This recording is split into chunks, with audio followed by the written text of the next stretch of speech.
देखो, अब हम पढ़ रहे थे मेथड ओवरलोडिंग। और मेथड ओवरलोडिंग में मैंने आपको बताया था कि हम दो तरीके से मेथड ओवरलोडिंग कर सकते हैं। फर्स्ट तो हम कर सकते हैं चेंजिंग नंबर ऑफ आर्ग्यूमेंट्स। किस तरीके से कर सकते हैं? चेंजिंग नंबर ऑफ आर्ग्यूमेंट्स, यानी कि चेंजिंग नंबर ऑफ आर्ग्यूमेंट। इस तरीके से भी हम हर मेथड कर सकते हैं, या फिर हम दूसरा तरीका क्या है कि हम चेंजिंग कर सकते हैं data type. Changing data type, हम डेटा टाइप को भी क्या कर सकते हैं? चेंज कर सकते हैं आपका, चेंजिंग डेटा टाइप। ठीक है, हम दो तरीके आज हम इसमें देखेंगे कि हम कैसे आर्ग्यूमेंट को चेंज करके हम मेथड ओवरलोडिंग कर सकते हैं जावा के अंदर। ठीक है, तो सबसे पहले हमने एक क्लास बनाई। एक मैंने क्या बनाया? मैंने सबसे पहले क्लास बनाई। क्लास का नाम क्या है? ओवरलोड है। जब भी हम किसी भी क्लास बनाते हैं तो हम किससे बनाते हैं? क्लास कीवर्ड से बनाते हैं। किससे बनाते हैं हम? क्लास कीवर्ड से हम कोई भी क्लास को बनाएंगे। ठीक है, और क्लास का जो पहला लेटर होगा, जो पहला लेटर है वो क्या होगा? हमेशा कैपिटल होगा। ठीक है, क्लास बनाई मैंने, ओवरलोड के नाम से क्लास बनाई। ठीक है, कर्ली ब्रैकेट ओपन किया। इसके अंदर मैंने एक मेथड बनाया जिसका नाम क्या है? सम है। इसका नाम क्या है? सम है। और इसकी रिटर्न टाइप क्या है? इंटीजर है, और ये पब्लिकली एक्सेस हो सकता है, यानी कि इसका एक्सेस मॉडिफायर क्या है? पब्लिक है। और इसके अंदर जो मैंने पैरामीटर लिए वो int x comma int y, यानी कि दो मैं पैरामीटर ले रहा हूँ, दोनों ही इंटीजर टाइप के हैं। एक्स होगा एक, वाई होगा। अब इस मेथड के अंदर मैं रिटर्न क्या कर रहा हूँ? एक्स प्लस वाई को मैं क्या कर रहा हूँ? रिटर्न कर रहा हूँ, क्योंकि रिटर्न स्टेटमेंट आपकी इंटीजर है। ठीक है, अब मैंने यहाँ पर पब्लिक एक दूसरा मेथड बनाया। क्या है इसका नाम? क्या है? सम है। देखो क्या है, इस वाले मेथड का नाम भी सम है और इस वाले मेथड का नाम भी क्या है? सम है। दोनों क्या हो गए? सेम डेटा टाइप के हो गए। दोनों क्या हो गए? आपके सेम डेटा टाइप के हो गए, लेकिन डिफरेंट कहाँ पर आ रहा है? हमने आर्ग्यूमेंट को चेंज कर दिया। देखो इसमें दो दो दो पैरामीटर ले रहा है, int x comma int y. इसमें कितने ले रहा है? Int x comma int y comma int z. इसमें तीन पैरामीटर ले रहा है। ठीक है, तो मैंने रिटर्न में क्या करा दिया? X plus y plus z को मैंने रिटर्न करा दिया। ठीक है, तो हमारे मेथड में जो ओवरलोड क्लास की मेथड है, उस मेथड के अंदर मैं क्या काम कर रहा हूँ? दो मेथड ले रहा हूँ, सम, दोनों सेम नाम के, लेकिन पैरामीटर मैंने अलग अलग कर दिया। इसमें तीन पैरामीटर आप ले रहे हो, इसमें आप कितने ले रहे हो? दो पैरामीटर आप ले रहे हो। ठीक है, तो क्लास की बॉडी मैंने बंद करी। अब मैं क्लास बनाऊंगा, टेस्ट के नाम से मैंने क्लास बनाई। इसके अंदर मैंने मेन फंक्शन बनाया। मेन फंक्शन जब भी हम बनाते हैं, public static void main string arguments.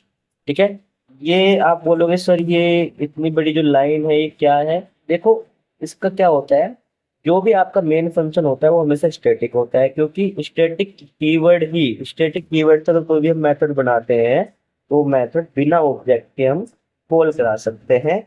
इसलिए यही कारण होता है कि हम मेन मेथड को हमेशा क्या बनाते हैं? स्टैटिक बनाते हैं हम। और ये पब्लिकली बनाना जरूरी है, क्योंकि ये पब्लिक है, पब्लिकली अवेलेबल रहेगा, पब्लिक है। स्टैटिक वॉइड, इसकी रिटर्न टाइप क्या है? वॉइड है, यानी कि जो मेन फंक्शन आप बना रहे हो ये कुछ भी रिटर्न नहीं करेगा। और स्ट्रिंग एक एरे टाइप की, स्ट्रिंग टाइप की क्लास है जो प्रीडिफाइंड क्लास है, और आर्गुमेंट टाइप है एरे। ठीक है, इसके अंदर मैंने क्या काम किया? ओवरलोड।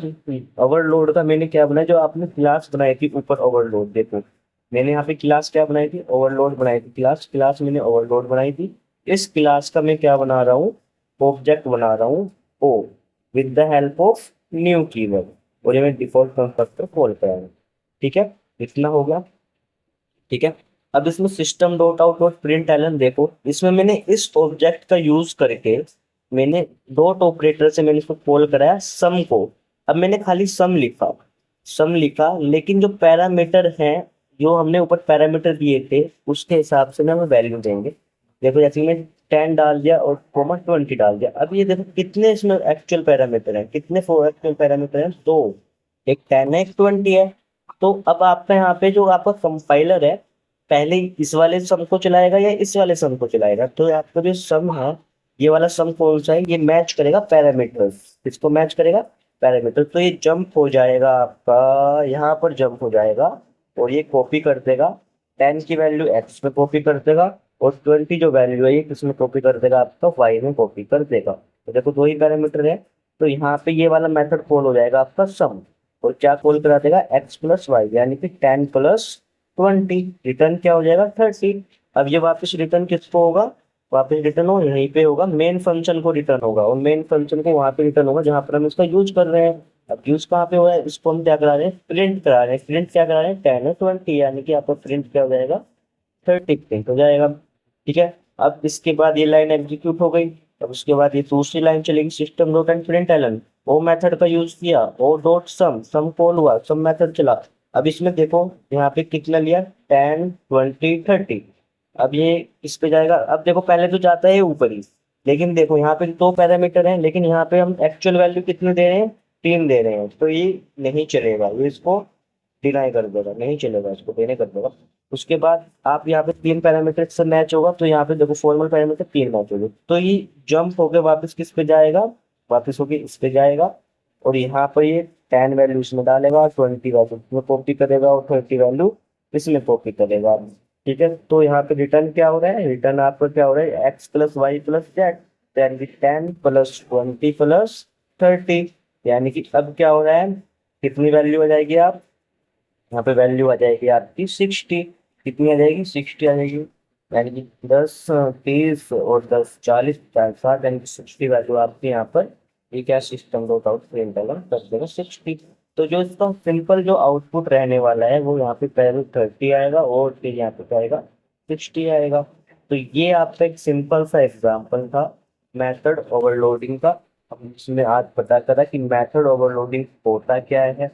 ठीक है, हम कैसे कर सकते हैं, इसमें नाम तो आपका सेम रहेगा दोनों फंक्शन का, लेकिन पैरामीटर आपके चेंज हो जाएंगे। इसमें एक चीज हो रहा है, जब भी हम मेथड को बनाते हैं या फिर हम उसको डिक्लेयर करते हैं, या डिक्लेयर करने के टाइम पर या डेफिनेशन के टाइम पर जो हम पैरामीटर देते हैं उनको हम बोलते हैं फॉर्मल पैरामीटर। क्या बोलते हैं हम इनको, फॉर्मल पैरामीटर बोलते हैं।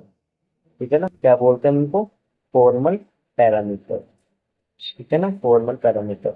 और जब हम इनको फंक्शन को कॉल कराते हैं, जब हम इनको फंक्शन को क्या कराते हैं, कॉल कराते हैं, और जब हम वहां पर जो पैरामीटर देते हैं हम उसको क्या बोलते हैं, अपना एक्चुअल पैरामीटर बोलते हैं। तो ये भी इंटरव्यू में क्वेश्चन पूछा जा सकता है आपका कि what is the difference between formal parameter and actual parameter. और मेथड ओवरलोडिंग तो हमेशा हमेशा पेपर में पूछा ही जाता है, चाहे वो पेपर हो चाहे वो इंटरव्यू हो। तो थैंक यू, आज के लिए इतना ही। बाय।